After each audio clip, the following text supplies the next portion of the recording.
दोस्तों स्वागत है आपका इनसाइट नॉलेज की टॉप डिफेंस और वर्ल्ड अफेयर से जुड़ी न्यूज में। आज की हमारी पहली खबर बांग्लादेश को लेकर सामने आ रही है। इस समय बांग्लादेश के अंदर भारत को लेकर नफरत लगातार बढ़ती जा रही है। बांग्लादेश की आम जनता शेख हसीना को भारत द्वारा शरण दिए जाने को लेकर काफी ज्यादा गुस्सा है।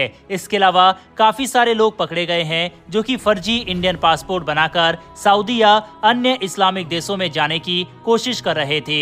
जिस तरह से बांग्लादेशी लोग इलीगल तरीके से दूसरे देशों में घुसने की कोशिश कर रहे हैं, उसको देखते हुए कई देशों ने अपने वीजा को बांग्लादेश के लोगों के लिए इस समय सख्त कर दिया है।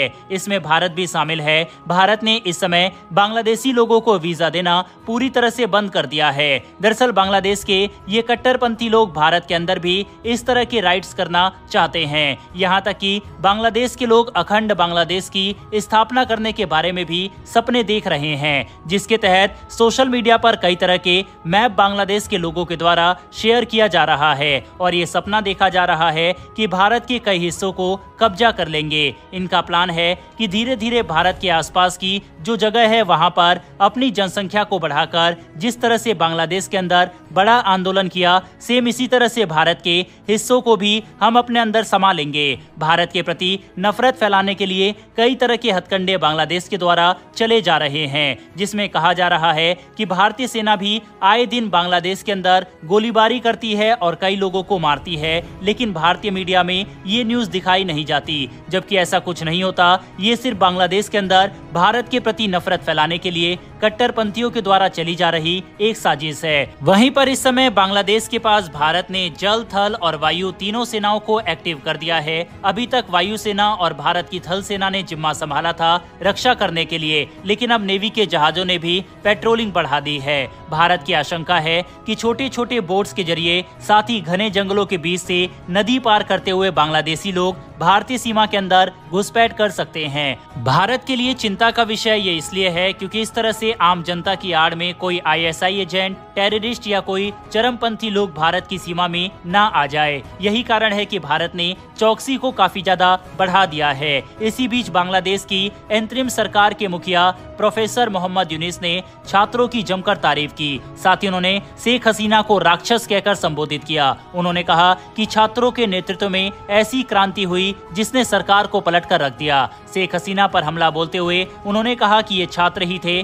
जिन्होंने बीड़ा उठाया और उनकी कुर्बानी के बाद आखिरकार वह पलाया कि वह राक्षस को देश छोड़कर जाना पड़ा। यूनिस ने इस दौरान उन छात्रों को श्रद्धांजलि दी जो विरोध प्रदर्शन के दौरान झड़प में मारे गए। साथ ही उन्होंने छात्रों से मामले की जांच का भी वादा किया। बहरहाल बांग्लादेश से आ रही इस तरह की नफरत भरी खबरों के बारे में आपकी क्या राय है, कमेंट बॉक्स में लिखकर बताइएगा। बढ़ते हैं हमारी अगली खबर की तरफ, जो कि हमारे एक और पड़ोसी देश नेपाल को लेकर सामने आ रही है। और ऐसा लग रहा है कि बांग्लादेश और मालदीव के अंदर जो कुछ हो रहा है, साथ ही श्रीलंका, पाकिस्तान के अंदर जो कुछ हो चुका है, उससे नेपाल सबक लेने की कोशिश कर रहा है। नेपाल के प्रधानमंत्री केपी शर्मा ओली ने भारत के प्रधानमंत्री नरेंद्र मोदी को अपने देश आने का निमंत्रण दिया है। पीएम सचिवालय की ओर से जारी बयान में कहा गया है कि ओली ने विदेश सचिव विक्रम मिस्री के साथ शिष्टाचार मुलाकात के दौरान नरेंद्र मोदी को नेपाल यात्रा के लिए न्योता दिया है। केपी शर्मा ओली ने पुष्प कमल दहल की सरकार गिरने के बाद पिछले महीने ही चौथी बार नेपाल के प्रधानमंत्री के रूप में शपथ ली थी।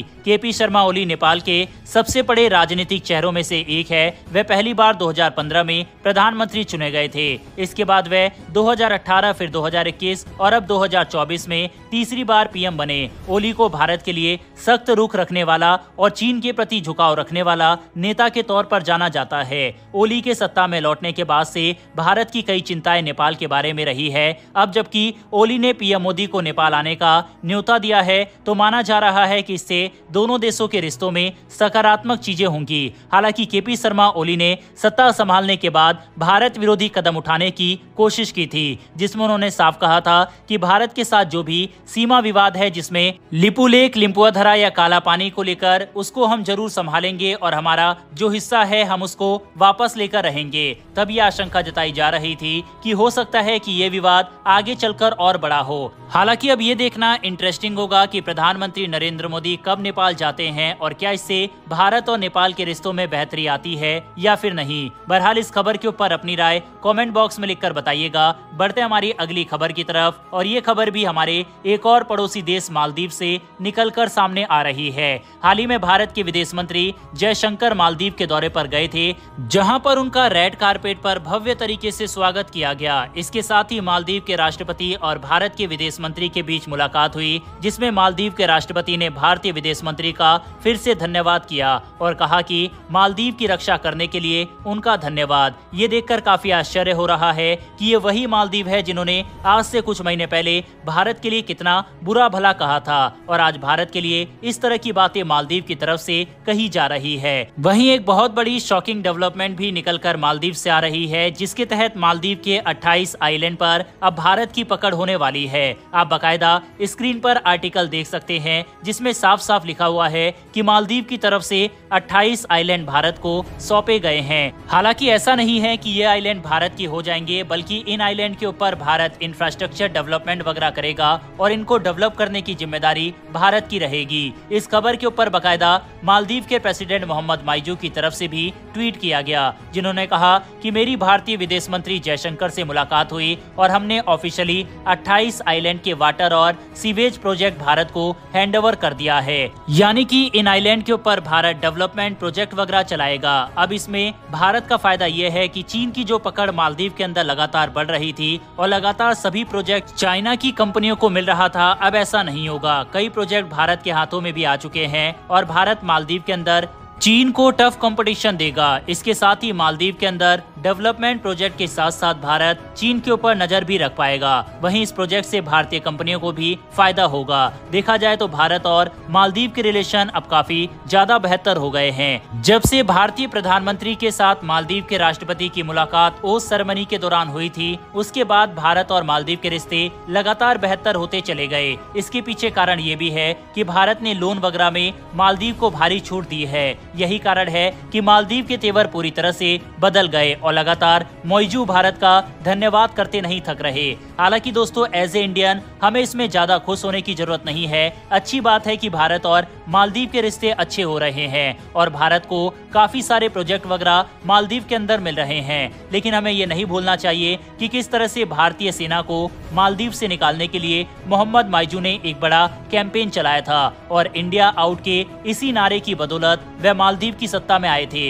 यानी कि मालदीव की सरकार भी भारत के अगेंस्ट थी और मालदीव के लोगों ने भी भारत के अगेंस्ट में जाकर वोट किया था। आज मालदीव भारत के साथ रिश्ते इसलिए मजबूत कर रहा है क्योंकि भारत के साथ लड़ना इस समय अफोर्ड वो नहीं कर सकता। इसके अलावा भारतीय लोग अब मालदीव जाना प्रेफर नहीं कर रहे, इसीलिए भारी गिरावट टूरिस्ट की मालदीव के अंदर देखी जा रही है और मालदीव की इकोनॉमी चलती ही इन टूरिस्ट की वजह से है। साफ है कि पिछले 6-7 महीनों में मालदीव की सरकार ने देख लिया कि भारत से दुश्मनी करके परिणाम क्या हो सकता है और अब जब सबक उन्हें मिल चुका है तो भारत के साथ रिश्तों को मजबूत करने की ओर बढ़ चले हैं। ऐसे में हमें मालदीव के साथ रिश्ते तो बेहतर करना चाहिए जिससे चीन की पकड़ मालदीव पर ज्यादा ना बढ़े, लेकिन भारतीय टूरिस्ट वगैरह को अभी भी मालदीव की जगह भारत के ही अन्य स्थानों को प्रेफर करना चाहिए या फिर मालदीव की जगह किसी अन्य देश में घूमने के लिए जाना चाहिए। आपकी इस पर क्या राय है? क्या भारतीय लोगों को ऐसा करना चाहिए या फिर क्योंकि अब रिश्ते बेहतर हो रहे हैं तो मालदीव में घूमना स्टार्ट कर देना चाहिए? इस पर अपनी राय कमेंट बॉक्स में लिखकर बताइएगा। बहरहाल इस वीडियो में इतना ही। भारत के तीनों पड़ोसी देशों से जुड़ी इन खबरों के ऊपर अपनी राय कमेंट बॉक्स में लिखकर बताइएगा। इन्फॉर्मेशन और वीडियो पसंद आई हो तो वीडियो को लाइक करके हमारी आने वाली डेली ऐसी वीडियो के लिए चैनल को सब्सक्राइब कर बेल नोटिफिकेशन को जरूर दबा लें। फिर मिलेंगे ऐसी एक नई वीडियो के साथ। धन्यवाद। जय हिंद।